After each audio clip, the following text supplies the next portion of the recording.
Check sound on that now. See if we can get set up here.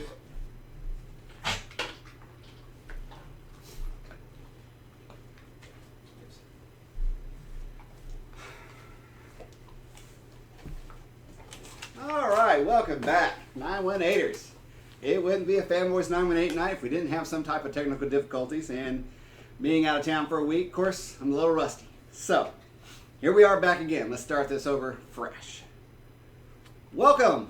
This is IT Geek here. We're broadcasting live from Fanboys 918 Studios, high above Geeks America, and we appreciate everyone joining us tonight. First off, we're going to go ahead and give our thanks out to our supporters. Ink Custom Printing, who does all of our t-shirt needs. We really appreciate all he does for us, and They make some great products, as you can see. And then next we also have, let's see here, all of our fellow Fanboys 918 crew, either behind the camera, sitting at home, at school. Again, they're the ones that help pull all the magic together, and that's how we do this. So, without further ado, we're going to go straight into our Wizard World promo code.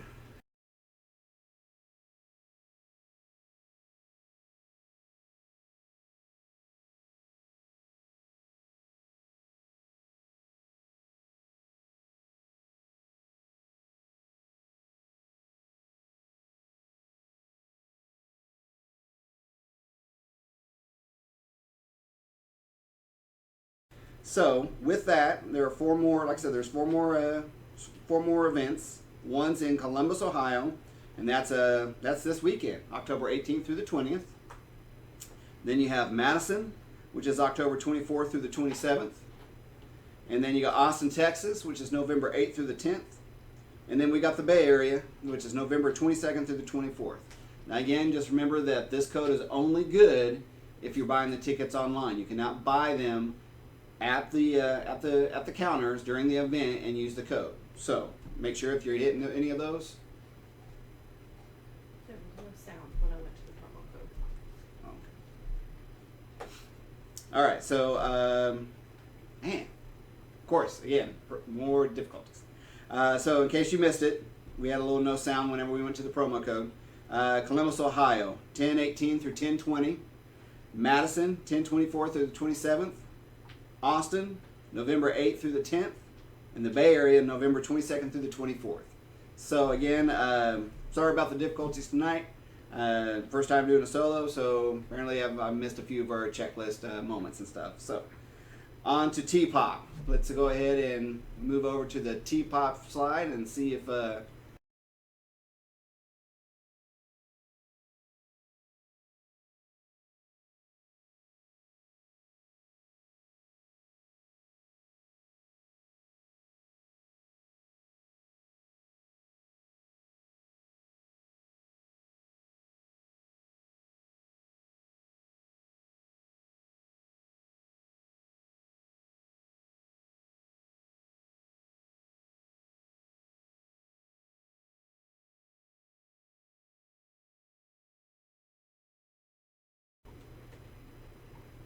Okay, go ahead and go back to that slide. And so, anyway, like I said, they're having to use the second and third floor during the convention also, and then that's going to lead us into a great opportunity here for sponsoring a great organization who's working on the Tulsa Batmobile.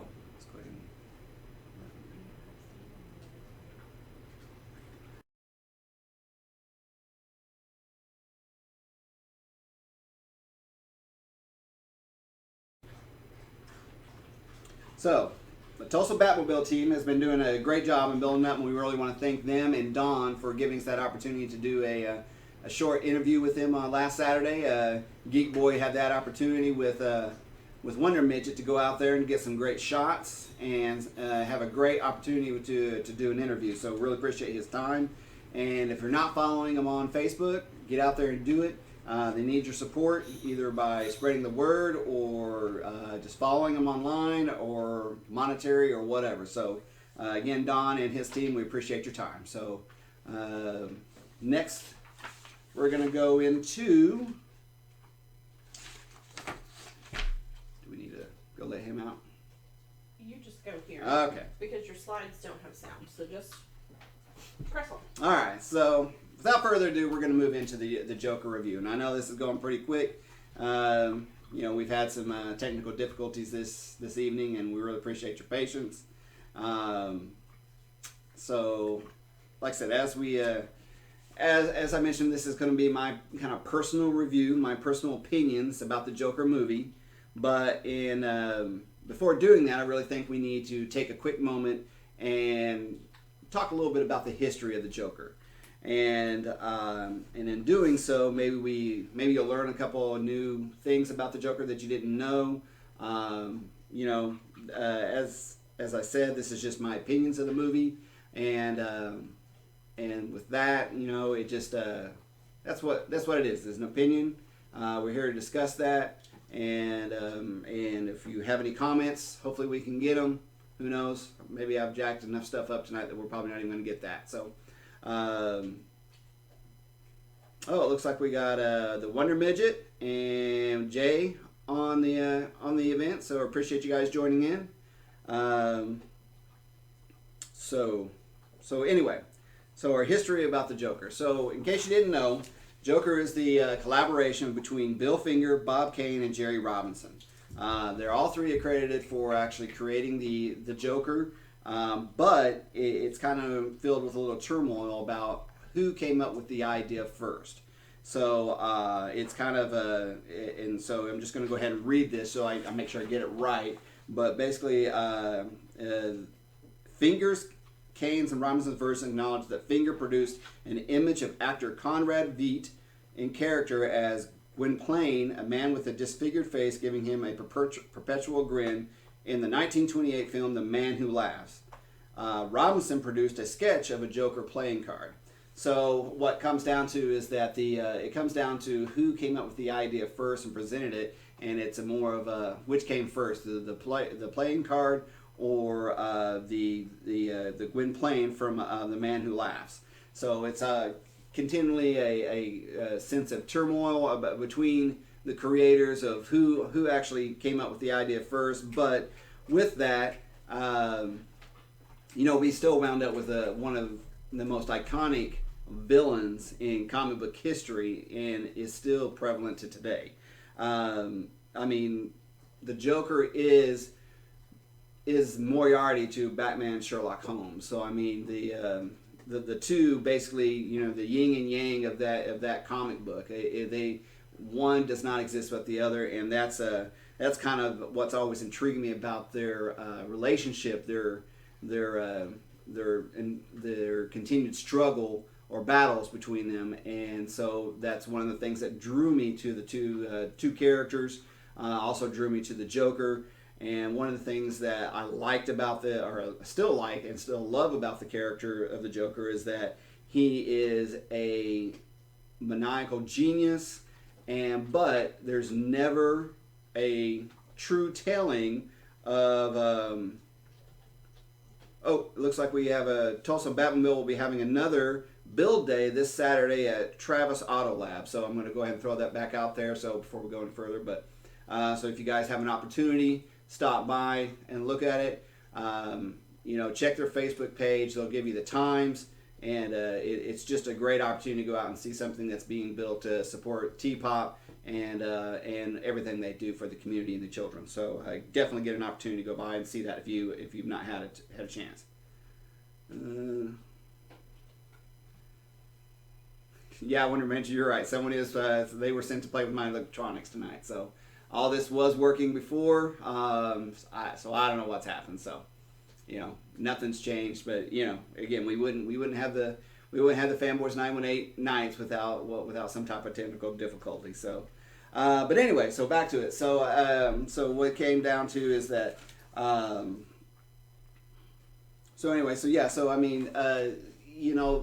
that's one of the cool things about the character from his conception in 1938 it was till today. Though his character, his representation, the smiled face, the white face, the green hair, it has been tried and true throughout all this time, and in whatever variation it's being done. You've got from Cesar Romero to Jack Nicholson, Mark Hamill, and yes, I know Mark Hamill didn't do any of the acting other than voice, but his representation on the character of in the animated series, again, it still is very tried and true to it. And then Heath Ledger, Jared Leto, which I'm not a big fan of Jared Leto's version of the Joker. I thought that was just kind of, well, we want to go to that. That's not what we're here to talk tonight. But I did like Joaquin Phoenix's version of the Joker in the recent movie, and it's kind of hard to understand that I have some problems with the movie in the sense that everything's great about it. It's just the fact that it being labeled the Joker required it to be at a certain level for me, and we're going to get into that a little bit about what it did for me or didn't do for me and stuff like that. But throughout the years of the Joker, I mean, his characterization always been very true. And with that, though, the thing that never seemed to be a staple or a actual truism is the fact that his origin was always varied in some shape or fashion. I mean, in The Killing Joke, one of the best lines he's given is that, if he's going to have a past, he wants it to be multiple choice. And so I've always liked that about that character. And, and we've had this opportunity to kind of go back over and review some of his origin stories and stuff. And, some of them are laced with sadness. Some of them are very, strange and out there. And some of them are even, just don't exist in a sense that, there is no origin. He just exists. So, and that's one of the kind of the things I, again, liked about the character is he's just always been a villain of mystery. He's just known as Batman's arch nemesis, and pretty much one would not exist without the other. The more accurate representation of the Joker's origin story is from The Killing Joke, which basically I believe he was a lab assistant that basically was fired. He tried to get into stand-up comedy and it just didn't work for him. He had a pregnant wife at the time. He had to make it ends meet. So he gets roped into some nefarious activities, where he pulls a heist with some mobsters. He runs into the Batman, gets knocked in the vat. We're going over this pretty quick, but he makes it out of there only to find out that his wife and unborn child were killed in an accident. And so it's basically, how one man can go insane from one bad day. And so that's kind of probably one of my favorite tellings of the origin of the Joker. But again, it's always led back to me. It's always led back to the fact that the Joker's history has always been something of a mystery, and so. But some of the things that that's one of more of a touching and endearing type story. But let's see here. Jay said those pesky little electronic gremlins. Yep. And then Wonder Midget said absolutely great analogy. So thank you, appreciate that, Wonder Midget. But what has always been kind of the the weirdness is some of the origin ideas that some of the writers have come up with, and we're going to kind of go over these pretty quickly to kind of get into my review. And again, this isn't a long cast, when I don't have anyone else here to banter with and everything. These things get a little shorter, so of course, that's no one's problem. I'm glad that everyone's taking a break and everything and get a chance to do this, so I can get back into the groove it and everything. So in doing some research and looking into all the origin stories of the Joker, some of the ones I'd even missed and didn't know about. So let's just do a quick rundown of what some of the origin stories are of it. And this is between the comic books as well as the movies and all that stuff. So he's been the assassin, the mobster, the street thug that killed Bruce Wayne's parents. So we kind of know that, and then later on, Bruce Wayne makes him. That's from the '89 Batman.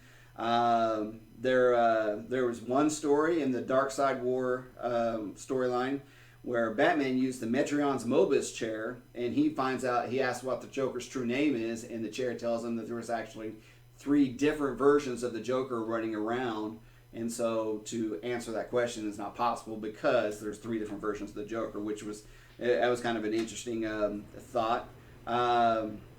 Here's one that I had never heard of, and it was out there, but somehow he was a long-lived jester for an Egyptian pharaoh, so I guess he's been around for centuries. I didn't go into the story to find out how the heck that happened and everything. Another one is that he was a possible half-brother to Bruce Wayne. Basically, he was the illegitimate offspring or a relationship with Thomas Wayne before he met Martha. So that was always kind of an interesting one. The one that I found the most kind of another one that was kind of crazy was Alfred took on the persona of the Joker to basically give Batman, Bruce Wayne, a nemesis to fight in his means to trying to come to terms with his the death of Martha and Thomas. So that was interesting. But the one that just recently came out, and again, this is not going to be a spoiler-free review. We're going to talk a little bit about the movie and the storyline that was used and all that stuff.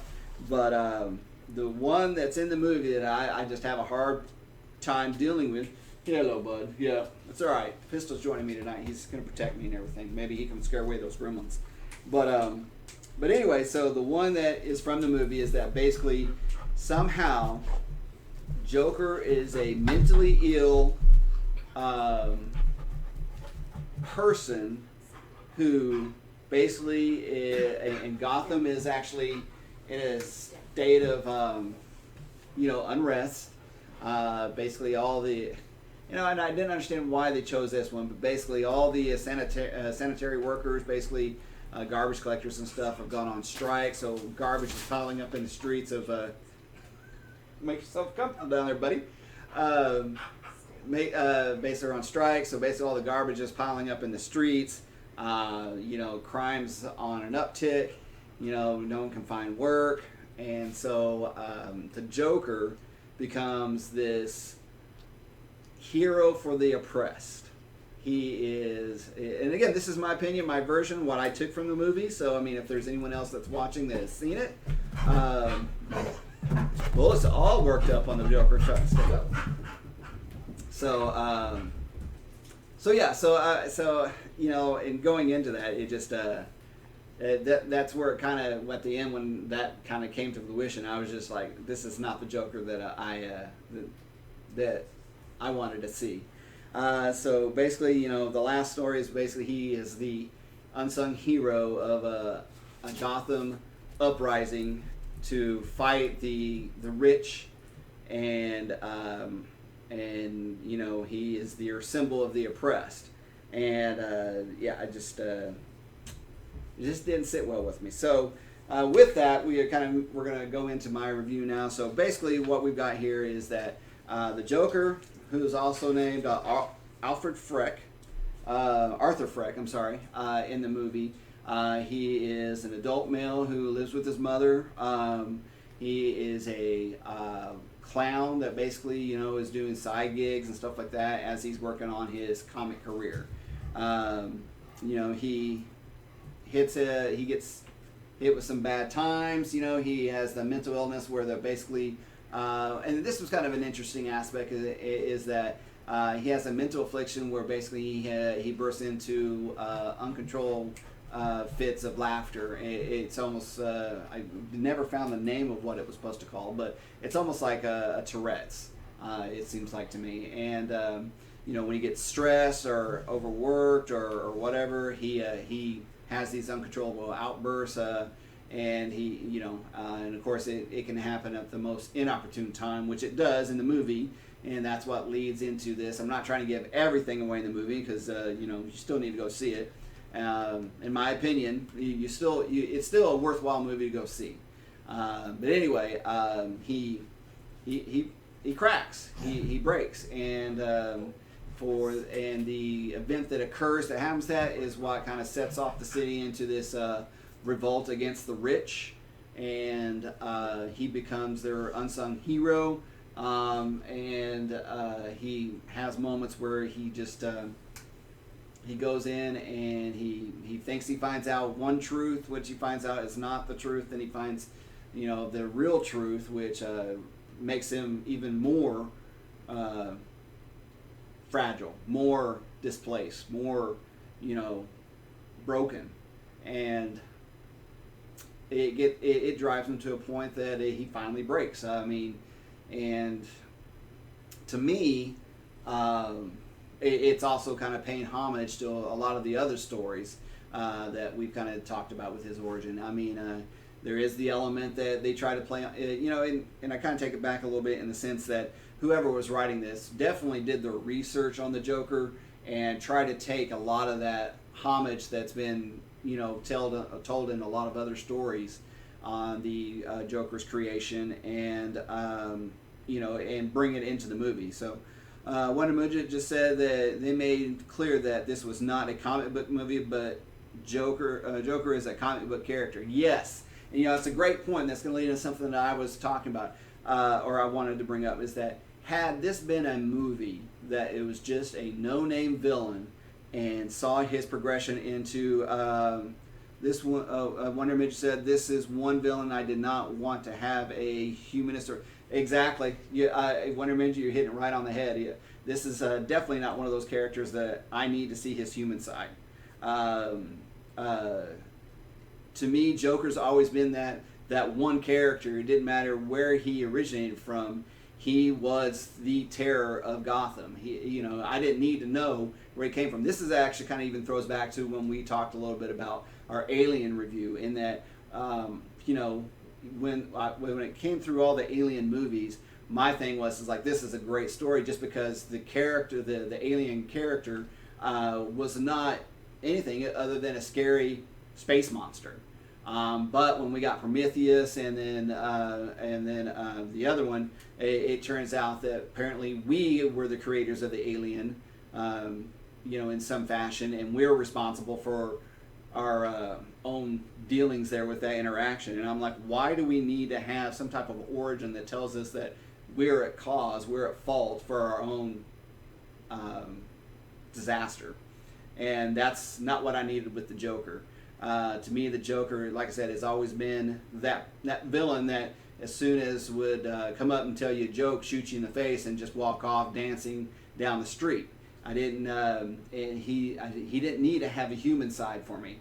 That's what I liked about the character. He was not the human side. In fact, in some of the writers of the comic books, it was joked that when other villains sit around and try to tell scary stories, they tell Joker stories. So I mean, that to me is brilliant in the sense that the villains use the Joker as their Freddy Kruegers, as their Jasons, as their Michael Myers and stuff. And so I mean, what kind of tribute and honor is that you be the head villain in other villains' stories and stuff. It's also kind of cool to understand that out of all the most notable characters in the comic book world, I believe Joker is actually the number 4 most recognized comic book character, and that's only behind Superman, Batman, and Spider-Man. So I mean, so it's not even being a super villain versus a superhero. It is a comic book character, and so to see all the love that's poured into the creation of that character, we got another one from Wonder Midget saying this is one villain that I not want to. Oh, we already saw that one. Okay. They're going up? Okay, I'm seeing it. So read from the bottom up. Gotcha. So Jay Pye, so did you think it was a good psychological thriller? Wonder Midget, to be clear, it's actually a psycho affliction. Oh, okay, sorry.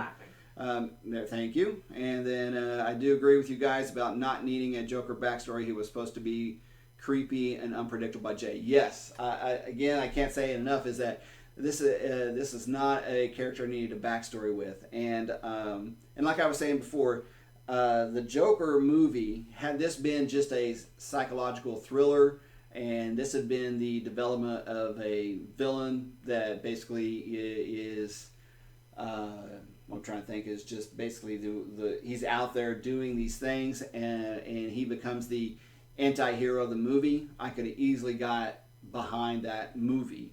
To me, though, you put the tag Joker on it, and it requires it to be at a new level, a higher level, that has to has to make a lot of other fans happy. And I don't mean fans that of today's generation. I mean fans that have been around longer than I have. I mean longer than my older brother has, and my older brother is the one that got me into comic books and stuff. So I can't wait to actually reach out and talk to him a little bit and see what if he's had a chance to see it. So kind of going back to the story again, that basically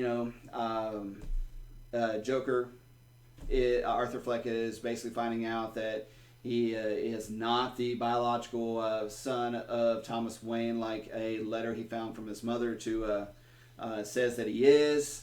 Finds out that, well, I'm going to leave that alone. I don't want to give too much away, but but again, so he falls down this rabbit hole of just despair, and he just finally cracks, and and he finally unleashes his terror on the town, and it's very Joker-esque in some of the other comic books and animated TV shows where he wants to take his vengeance out in public, and he does so. I actually remember sitting in the theater when the scene actually comes up, and the woman sitting next to me when it happened actually gasped and put her hands to her mouth and everything, and I'm like, this is the Joker. I mean, what did you think you were going to get here? Now, of course, she was an older woman and everything, so I was kind of surprised to actually see her in the watching the movie, but, here it is. Jay Pyatt just said, that's like saying, here is a new Bruce Wayne movie. Yep. And then Wonder Woman, how did you like or dislike Thomas Wayne? Okay, so, in going with the Thomas Wayne character in the movie, he was definitely portrayed in a different light than what we've seen in other movies with the Thomas Wayne character. He's more kind of in the line with kind of the rich snob, almost the one that he sees people that are living in poverty and stuff. And again, this is my representation, my opinion. He seemed to be the character that if you lived in poverty and stuff and you were down on your luck, it was more something of your own doing, your own making. You've got to pull yourself up by your bootstraps and get yourself out of those situations. And he was going to help Gotham either get those people out in a sense of out of that, or basically eliminate that. And there was never really clear on how he was going to do that. It just seemed that he seemed to be very unfeeling for that level of society, which is totally different from what we've seen in other movies. So again, the Thomas Wayne character, I don't know, he seemed to be, like I said, unfeeling. And of course, this is also after, and then Bruce Wayne is actually alive at this point. He's already married to Martha. He already has his son Bruce and in his family and stuff. And so that's kind of my take on what Thomas Wayne was like. But kind of going back to the Joker again, it just, by the end of it, I was just, this is not a Joker movie that I wanted. And we've even said this before in the group. It's like, did we really ask for a Joker origin movie? And to my recollection, no, it was never really asked for. But if you're going to give it to me, I'm going to go out and watch it. Of course, I'm the comic book guy of the group, so of course I want to see everything that's comic book. And and so Wonderman just asked, what police grade was Gordon? So Gordon's not actually in the movie, or if he is, he's in such a minor role I missed it. So he's not referred to of anything in the movie. But so where to leave off here? So yeah, like I said, with the Joker movie, it just it needed to be at a higher level, and I don't know if there's actually a way that it could have been a better movie, other than the fact that if it had not been a Joker movie, if that makes any sense. I mean, I'll tell you right now, Joaquin Phoenix's performance is phenomenal. The story is great. The videoing, editing is phenomenal. I mean, there is not really a bad thing about the movie that I can say. I mean, I wouldn't be surprised to see Joaquin Phoenix for an Oscar for this, for his portrayal, not portrayal. But again, it just since it was a Joker movie, it just kind of it deflated it a little bit for me, because I didn't want a Joker origin movie. So is it worth going to see? Yes, 100%. I would say yeah, you definitely should see it. I did enjoy it, but is it something that I'll go see again? No, I won't.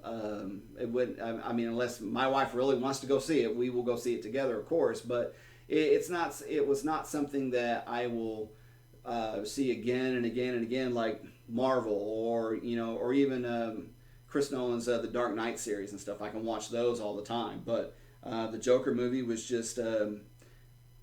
it's kind of hard to explain, and I guess maybe this was a little more challenging taking on this review than I thought, because there's so many good things about the movie, but the thing that keeps bringing it down for me is that you had to throw a tag of it being a Joker movie and everything. So we got Wonder Midget saying, what? I can't see that all the way, but then... that Gordon wasn't in it. Oh, okay. And then Jay Pyatt, no, we the fanboys do not ask for it, especially if it does not. If it does not? Okay. Wonder Midget, yeah, he needs an Oscar. Not tie into the theme. Oh, okay, thank you. The current comic book. Okay, gotcha. The DC universe. Gotcha. And then Wonder Midget said, yeah, he needs an Oscar, but they won't give anyone to a comic book movie. Well, we'll see. And then again, had this not been titled Joker and done something else, I mean, who's to say that couldn't have been a version? And then Jay said, oh, there it is, Giant, gotcha. So what would you have, if they didn't title it Joker, what should it have been titled? For people to not go in with the expectations they have. Oh, well, that's a great question. So in case you didn't hear it, the question was, what if it wasn't titled Joker, what would have been a good title to name it? And it could have been something like just plain. Well, I probably could have used Arthur because that would have been dealing. But it's a great question, and didn't really think about it. But I mean that would be a really good one to answer. I mean, I don't know. So you would have taken the focus off of him being the Joker and think about the individual? Correct. That becomes the Joker? Yeah. But the problem is that the character himself, Arthur, could not... okay, so Wonder Midget came out with the Tears of a Clown. If Smokey Robinson would use that phrase, yeah. Jason Barker, no, I'd rather see a Wonder Twins movie. Yeah, that definitely would. The bar would not be very high on a Wonder Twins movie. So, Jason Barker, thanks for joining in. Appreciate it. Wow, I mean, that's a great one. I mean, that's a kind of a cool. The Tears of a Clown would have been a kind of cool title for it. If there's anyone else that's got some ideas, Fanboys 918, I would watch a Lex Luthor movie. Yeah, the Wonder Midget get out of my head sprout. So. I really kind of like Tears of a Clown, but so what advice? Ball of a Clown. What advice would you give somebody going to see the movie? What expectations would you want them to go in with or without? Okay, so that's another great question or statement. So going into the movie, I would have to say you need to really disconnect yourself from the Joker character, and when I say that. You need to take everything that you know about the character, about the Joker, kind of really put it in a box, set it up on a shelf, go see the movie, then come back, and then you can take your feelings out and everything. Because that, again, like I said, it always comes back to the fact that the Joker, to me, in all the iterations I've ever seen, he's always been this maniacal, genius villain that, again, could literally boil the flesh off your face and still come back with the joke to even make the Batman laugh. I mean, come on. So Jay Pyatt, Tears of a Clown is a great line. Yeah. The only Batman story I want is Frank Miller's. Okay. From Sprout. Yep, from Sprout. Trying to think if there's any other ones. We could even another title. You could probably go with maybe like the Rise of the Clown, or I'm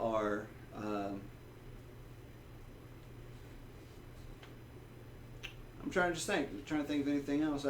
So we'll throw it out to the audience. I mean, what other questions, statements, comments? I mean, has anyone else seen it? I know our Chocolate Deity, I know, is actually going to see it, but I don't know if he's actually watching tonight or not. But from what I understand from Geek Boy, he loved the movie, and from my understanding, or not my understanding, my thoughts is that I think this movie really maybe latches on to maybe a younger generation of fans of the Joker. I know my son Jonathan is a huge fan of the Joker, And I don't think he's seen this yet, but I'm kind of curious what his thoughts would be on this as well. I think he's also more in line with what the true Joker was and is, and seeing what they're trying to portray in the movie and stuff. I'm wondering if he would be as loyal to the original thought of the Joker instead of this one. Oh, that's another good one. Sprout says, laughing on the inside. That's a great one. So. Society's Jester. Oh, that's a good one. Who said that one? Family. Oh, yeah. So that's probably John. So yeah. So Society Jester. That's a good one. Man, those are some really good ones. Yeah. So it just comes down to the fact that. Stephanie just joined us. Hey, Stephanie. So given what you said, do you think by calling it Joker, they got butts in seats? Oh, yeah, and type of that film normally wouldn't do it. Wow, that's a good one. No, that's actually a great statement. Yeah, I really think that with titling it Joker, and especially with the boom of superhero, super comic book type movies, they're cashing in on those type of characters. And you throw a Joker or a Lex Luthor or Superman or Batman, you're always going to have butts in the seats watching that movie. So. I really think by tagging it that they've got a lot more people to go in to see it, just because they think it's they were expecting a Joker movie. And that's also kind of a double-edged sword, is that they're going in and seeing a Joker movie, but to me it's not a Joker movie in the sense of of the origins that we already know of him.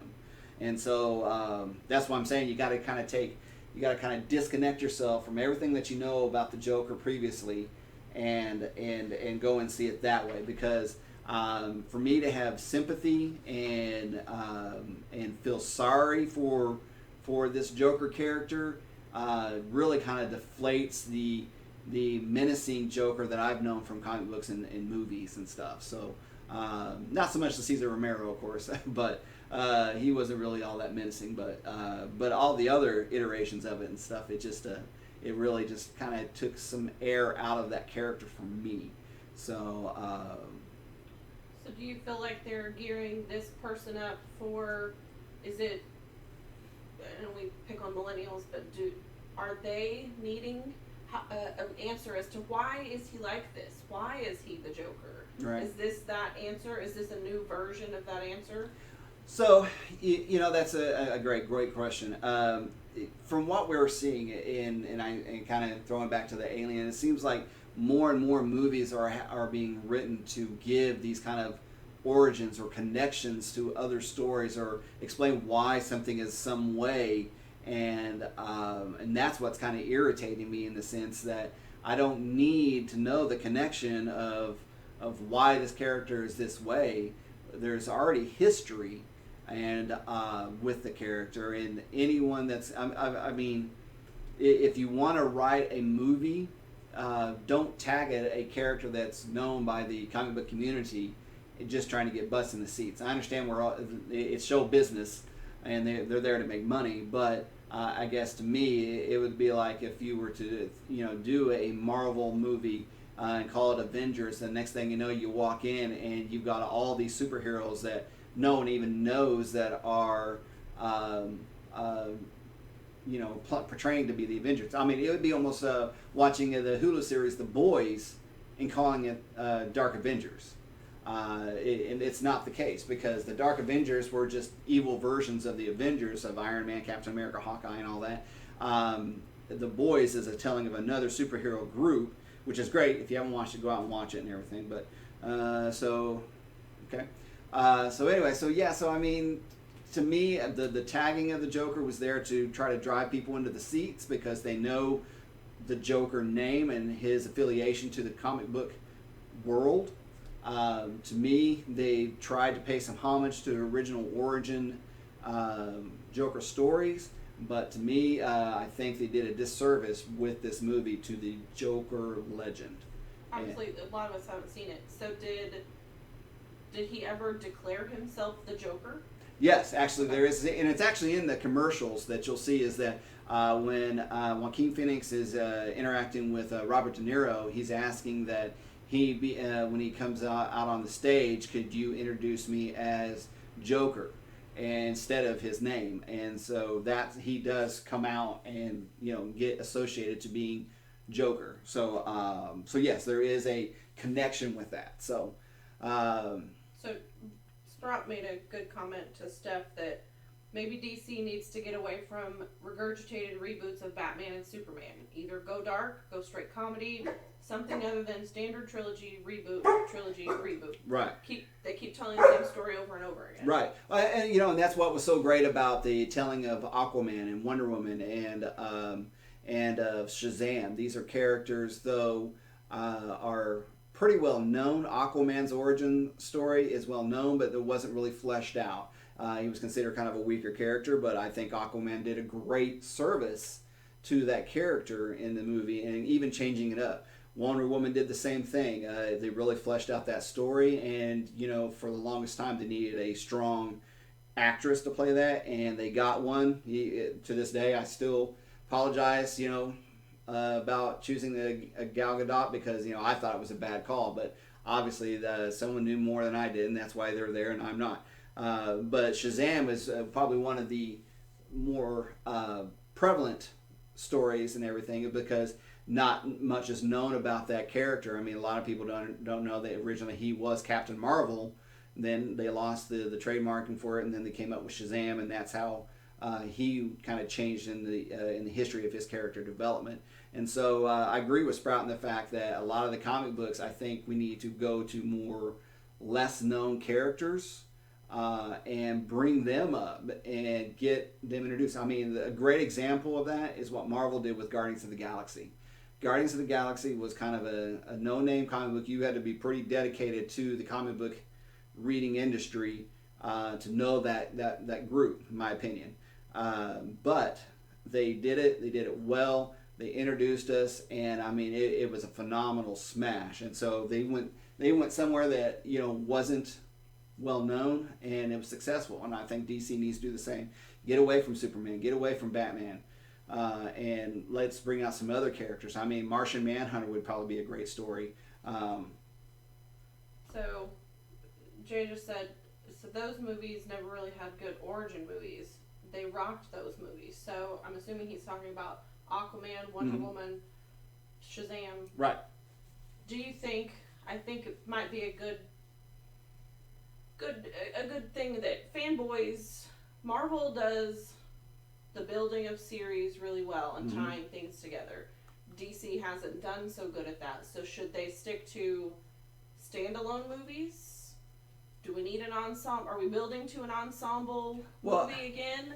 They seem to do standalone movies really well. Right. I think what that is the fact that Marvel actually started with individual movies and built toward a team. DC tried to jump straight into it, and I think that's what kind of got fans upset, is the fact that there was no building of the story into this. I mean, I think they tried to just play catch up with Marvel too quickly, and they didn't do it. And again, I think these being the Superman and Batman movies, they've been around for so long in so many different type of iterations. They needed fresh blood because there was not an Iron Man movie. There wasn't there were Captain America movies, but they were made for TV, and they were, they weren't the best quality. But there definitely wasn't really a Thor movie. He was on, there was a TV movie version, but all these were done on TV, low budget, 80s, 70s type things, and it just, you had to be one of those true watchers of heroes to even know what I'm talking about on those movies. But they were unknowns to the public in a sense that they could be introduced. But Superman has, ever since Christopher Reeves, and ever since we got Michael Keaton Batman, I mean, they have been in our media vision for so long. It's hard to keep telling the same story over and over again and show interest. It would have been cool to, in my personal opinion, start with some lesser knowns, and this is why DC is doing so well on TV, is because they're taking the time to develop these unknown characters like Green Arrow. We've also got Black Lightning. We've got Supergirl. We've got Batwoman, who just started as her series. I mean, it's not the strongest so far, but they're building. And so they have built this great DC world on TV that Marvel can't seem to capitalize on. What's up? Finish your thought. Oh, okay. Then we'll poke at Sprout. Okay. So, I mean, it's funny. DC is killing Marvel on the TV series because they've taken the time to develop, while Marvel is kind of trying to ride the coattails of their popularity off the movies, and it's not as successful. Again, these are always my opinions. Unfortunately, I would say that like an opinion, like a drink in a hand, everyone's supposed to have one, and I don't even have a drink in a hand. So, but opinion. You're slacking tonight. I'm slacking. Quality, issues and everything. Yeah. So, but anyway, so like I said, so it's really funny. I mean, DC has been doing the TV shows and their animated movies so well. It's like, why can't they do a live action movie just as well? I mean, I think it would be really cool to see a Zatanna movie and everything. So. So what Sprout said the new Batman has Catwoman and Riddler. Yep. How does that sound appealing? Catwoman sucks and the Riddler is boring. But it's RPAT. Well, and you got Zoe Kravitz, who's coming in to play Catwoman and everything. So I think that's a great selection. She's got I think she's got the definitely seductive look. I'm kind of curious what kind of story they're going to be telling. It's almost sounding more like it's like a year one Batman, if you've seen the animated movie of that, which was a really good storytelling. If they can do that, that's great. There's been a new Batman animated movie came out called Hush. I don't know if anyone's seen that or not, but the Riddler actually turns into a different type villain, and so and he's definitely a lot more lethal when dealing with Batman in this case and stuff. So. But only time will tell. From what I'm hearing, it's a lot of great potential in the RPAT. Bat-Pat. Is that what you're calling them? All right, maybe we're coining the term here. We're calling Bat-Pat and going there. But with that though, I think we've definitely gone over it. I think, in my personal opinion, like I've said all night, is that the Joker is a phenomenal movie as long as you can set aside your Joker love and affection for that character and allow another telling of him, and you just not need to set that aside and move on, and then come back and post some comments on Fanboys 918 and what you think of your version, or give us your thoughts of what you thought of the Joker movie. We'd love to hear from you guys. Again, we always do this with you guys in mind. We wouldn't be doing these events without you following us and watching us. Sometimes they don't go as smooth as we'd like, but sometimes they do. So, we always want to say thank you. And again, we got T-Pop coming up November 2nd and 3rd, where we'll be presenting. So we hope to see you guys there. Make sure you follow the Tulsa Batmobile on Facebook. They're going to appreciate that. And then also remember that we have a YouTube channel that you can go and watch us on. Make sure you go out there and follow and subscribe us. We now are building up our Twitch account where you can actually watch our episodes live. I do believe Geek Boys told me that we're going to take next Thursday night off, but he is working on something special for Halloween night, which will be the 31st, which is a Thursday. But we're going to post it, and I know it's always going to be phenomenal. So. Last thing I have to say is, again, if there's anything that you want us to talk about, want us to talk about, a movie, a television series, a musician, music, book, anything, send it in to us. We'll evaluate it, see what we can do, and we'll try to make an episode out of it, and we appreciate you following us. So with that, I'm IT Geek. Thank you again for following us, and good night.